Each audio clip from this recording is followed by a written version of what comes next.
And we're going to discuss section 2.2, the multiplication property of equality.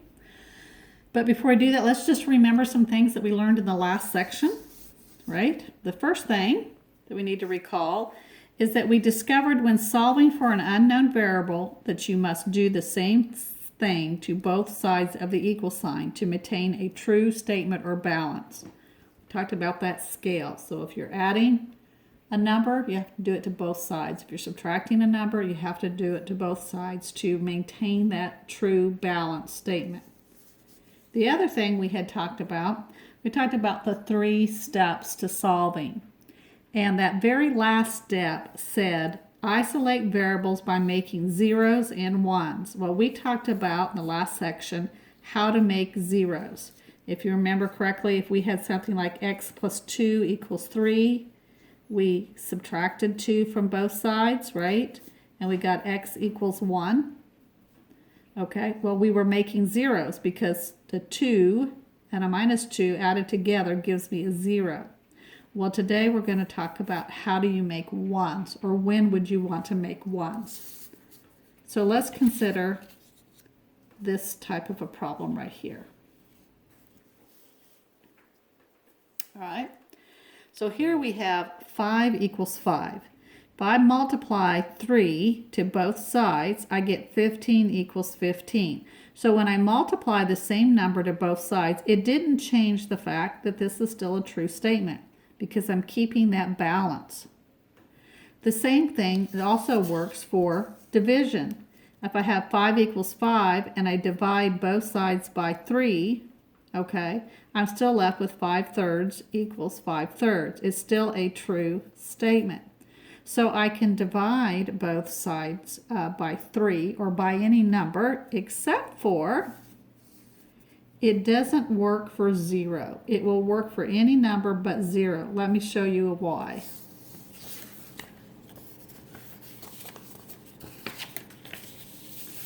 So let's consider 0 here. Here we had 2 equals 3.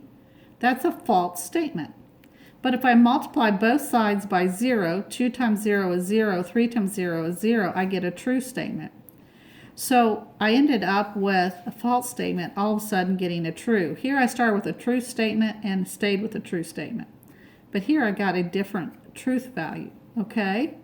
So multiplying by 0 is a special case. It didn't work. But let's look at dividing by 0.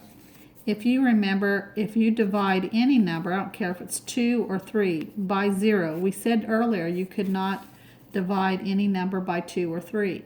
So we said that's undefined. So this only works, this property will only work for any values except for 0.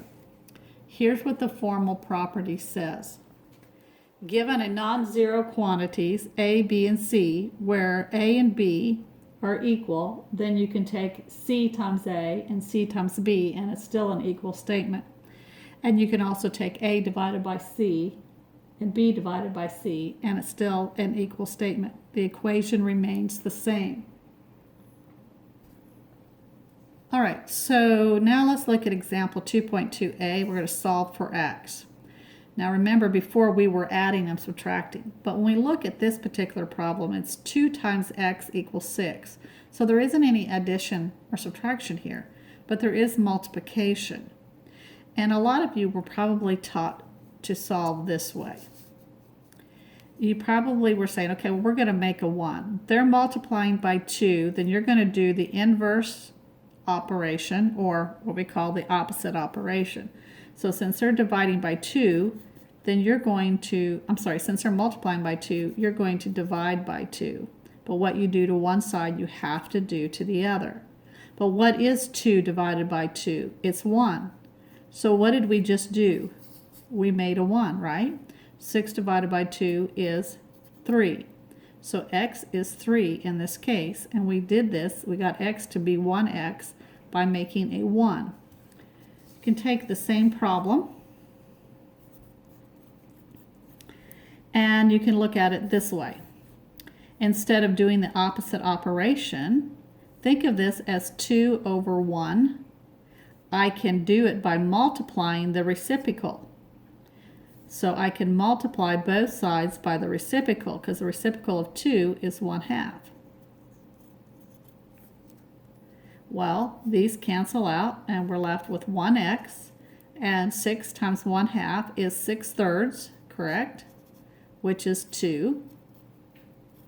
So which is 6/2, which is 3. So we ended up with the same answer. So it doesn't matter how you think of this. You can say they're multiplying by 2, so I need to do the opposite operation to make a 1. Or they're multiplying by 2 over 1. If I multiply by the reciprocal, you get the same result. You can also do a check step. Take the original problem, substitute in the value that you solved for, which is 3, and see if you got a true statement. Now, so if you got a true statement, it checks. It means that you did all this work correctly. So your solution set is 3. All right. If ever you get a false statement, then that means you made a mistake here somewhere or you made a mistake here somewhere. So that's what you're checking for. Let's look at the next example.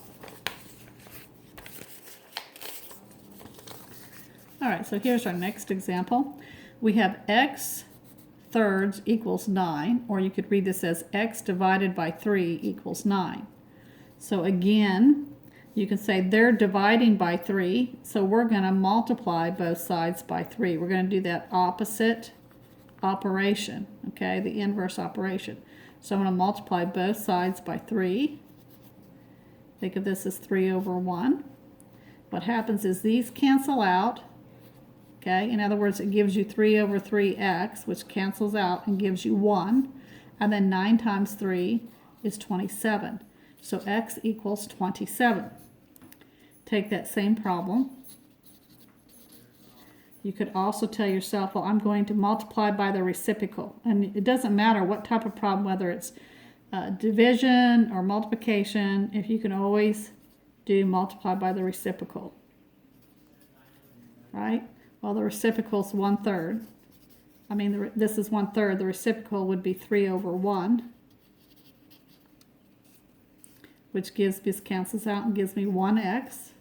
And then 9 times 3 is 27. All over 1 gives me 27. And then you can do the check step. Take the original problem, plug in 27. So 27 divided by 3 is 9. So it's a true statement. Therefore, your solution set, your answer is 27. All right.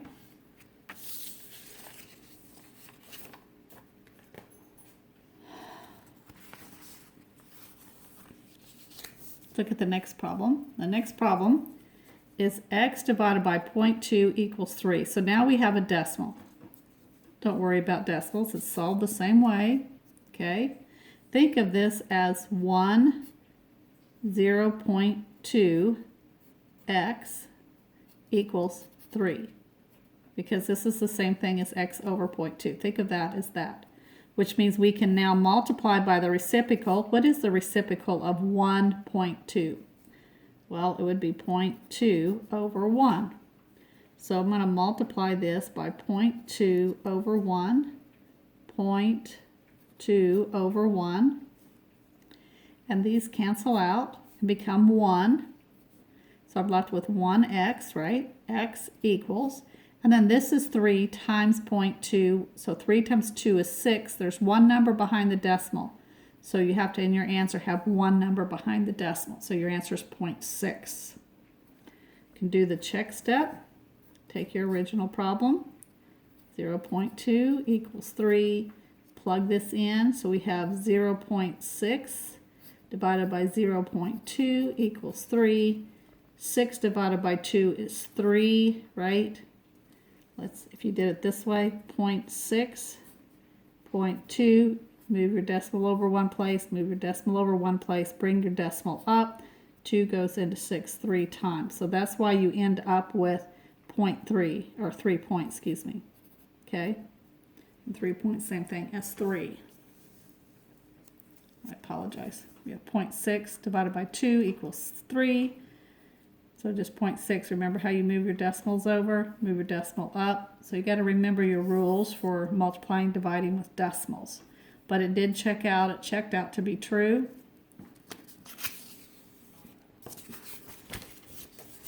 Okay, next one is 2.2c. All right. Now here we have 2/3 times x. That's like saying 2 times x divided by 3. So you can say, okay, well, they're multiplying by 2, so I'm going to divide by 2.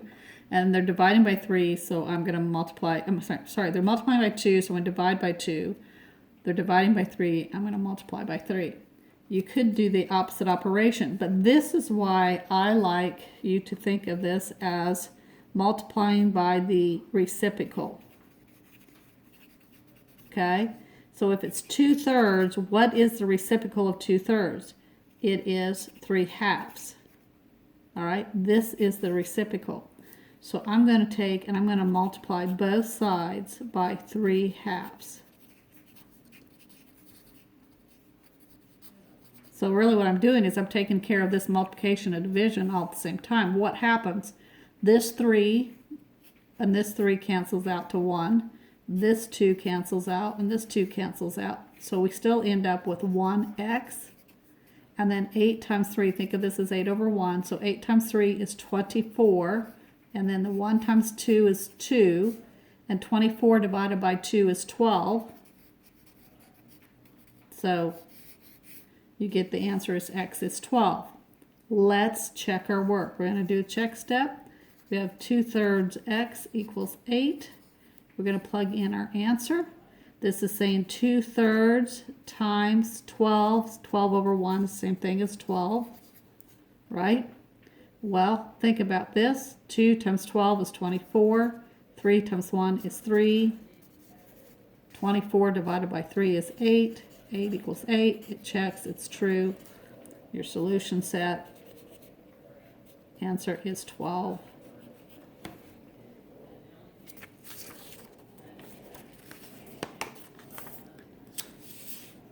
Let's look at the next example, 2.2d. It says solve for x.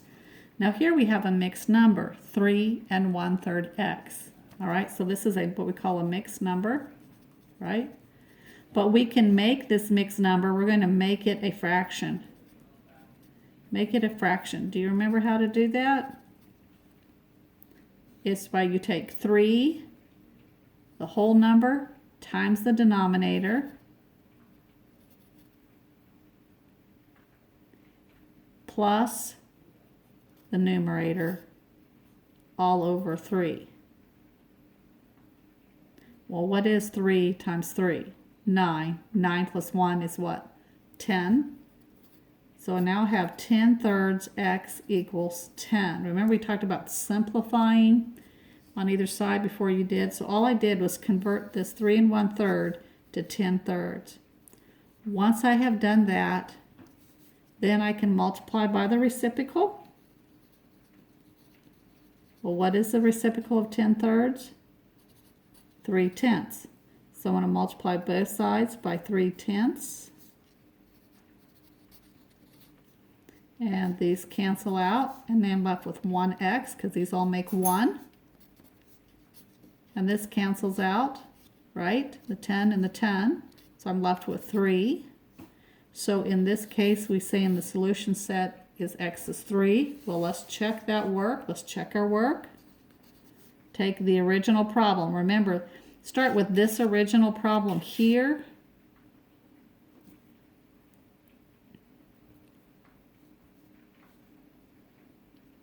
We have 3 and 1/3. X equals 10. I'm going to plug in 3. So remember, this times this is like saying this is 3 times 1/3 times 3. Well, think of this as all over 3. So we have 3 times 1 is 1. 1 times 3 is 9. And so this says that we're getting 9/3 over 10. So that tells me this did not give me 10. So that tells me, okay, this is a false statement. So I have made a mistake somewhere. So I need to either check my work here or I need to check my work here, right? So I'm going to check my work here first. I do know that this is 10/3, so I'm going to write this as 10/3 x. And if this is 10/3 times, I said my answer was 3, right? That's the same thing as 3 over 1. Well, then these cancel out, and I'm left with 10 equals 10, so this is a true statement. So I had made a mistake here, and I did that because I wanted you to see that if you get a false statement here, that means you made a mistake here or you made a mistake up here. And so then when I say that checks, it's because you've got a true statement. So now you can say your solution is 3. Let's look at the next one. This is our last problem for this section. We have, it says solve for x. Now this says we have 2/3 x. So we're going to multiply again by the reciprocal. All right. Well, this is 2/3. It's not just 2/3, but it's a negative 2/3, right? So if this is a negative 2/3, then the reciprocal would be a negative, you could think of it this way, 3 over a negative 2. It depends on where you put that negative. But either way, you're doing the reciprocal. Okay? So here's my reciprocal. So that means I'm going to be multiplying this right here times a negative 3, negative 2. So a negative 2 divided by negative 2, this becomes 1 over 1, 1, 1. So I still get the 1x. Think of this 12 over 1. So 12 times 3 is 36, all over a negative 2. But 2 goes into 36. 12 times positive divided by negative is negative. So my answer is a negative 12. Let's check. I'm going to take my original equation. I'm going to substitute in what I think my solution is. So a negative 2/3 times a negative 12. Make that 12 over 1 since we've got a fraction, right? Okay, well, a negative 2 times a negative 12 is a negative 24.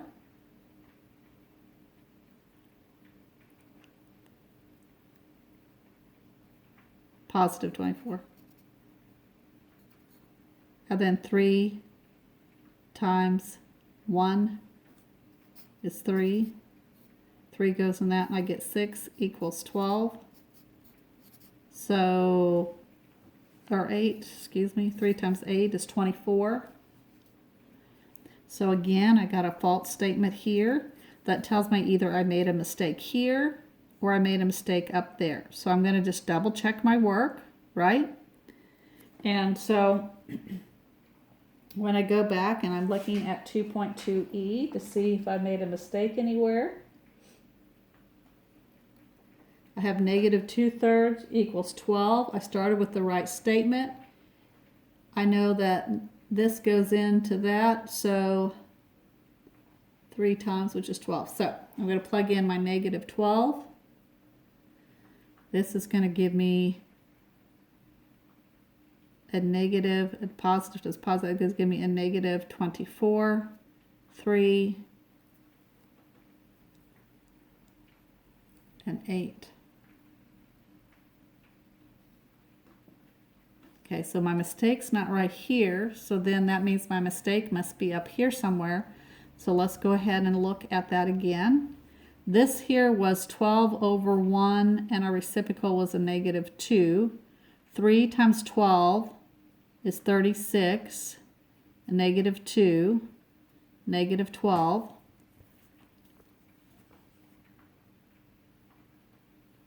And I end up with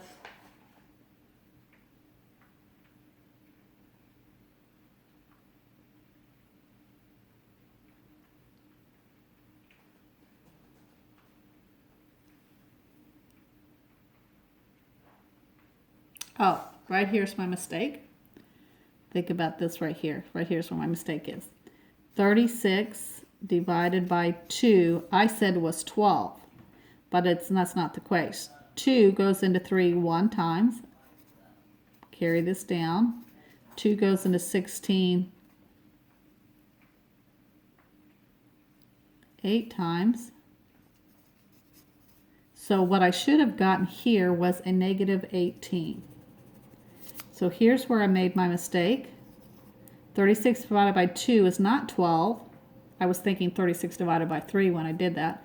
36 divided by 2 is 18. So now I'm going to go and I'm going to do my check step. I want to make sure that it still is this correct.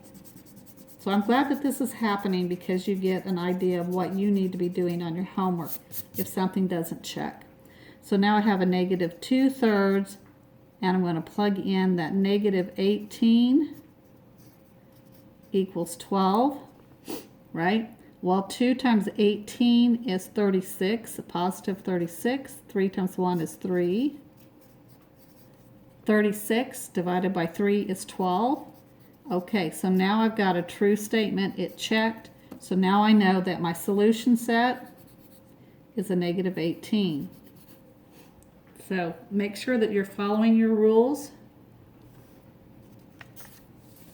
The other thing that I want to encourage you to do for tips is always be neat and precise when writing. Keep equal signs aligned, okay? If you noticed here when I was working how I kept my equal signs aligned as much as possible. Also, always do the same thing to both sides and do your check step. So these are tips that are going to help you be a little more better at making sure that you end up with a correct answer. So again, the same rules.